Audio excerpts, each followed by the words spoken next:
అధికారం అహంకారానికి కారణం కాకూడదు. తప్పు ఎవరు చేసినా తప్పనినే మాట్లాడుకోవాలా. ఆ తప్పు మళ్ళొకసారి పునరావృతం కాకుండా చూసుకోవాలి. తప్పు చేసినటువంటి కారణంగానే వైఎస్ఆర్ కాంగ్రెస్ పార్టీ ప్రభుత్వానికి సంబంధించినటువంటి మంత్రులు ఓ అంబటి రాంబాబు లేకపోతే కనుక ఒక కొడాలి నానినో ఇట్లాంటి వాళ్ళ భాషే ప్రజలలో అసహ్యాన్ని నింపింది. అహంకారం అని భావించారు, ఊడగొట్టారు.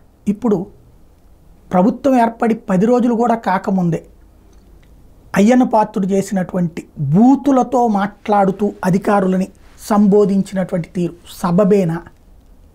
ఆయన ధోరణి అదే అనుకోవడానికి. ధోరణి మన ఇంట్లో వాళ్ళతో మనం మాట్లాడితేనే అంగీకరించని రోజులు. కానీ ఈ విధమైన దూషణలతో కూడినటువంటి భాష, స్పీకర్ లాంటి అత్యున్నత పదవుల్లోకి వెళ్ళాలనుకున్నప్పుడు ఇట్లాంటి భాష కరెక్టా? ఇది ఆయన ఆలోచించుకోవాలి.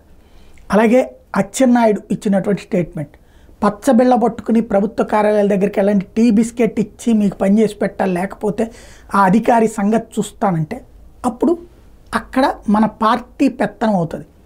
ప్రభుత్వ ఉద్యోగుల మీద పార్టీ పెత్తనం అవుతుంది. పార్టీ నాయకులు కార్యకర్తలు అక్కడ రెచ్చిపోతే దాని ఫలితం ఏమవుతుంది? చట్ట విరుద్ధంగా ఏదైతే విచిత్రమైన పనులు చేయాల్సి ఉంది. అదే జరిగితే ఒకళ్ళకి న్యాయం బదులు ఇంకొకళ్ళకి అన్యాయం అవుతుంది. అప్పుడు ప్రజలలో ఒక వ్యతిరేకత వస్తుంది. ఇట్లాంటిది కరెక్టా కాదా అన్నది ఒక్కసారి ఆత్మవిమర్శ చేసుకోవాలి. లేదు ఇదే ధోరణి కరెక్ట్ అనుకుంటే జనం డిసైడ్ చేసుకుంటారు.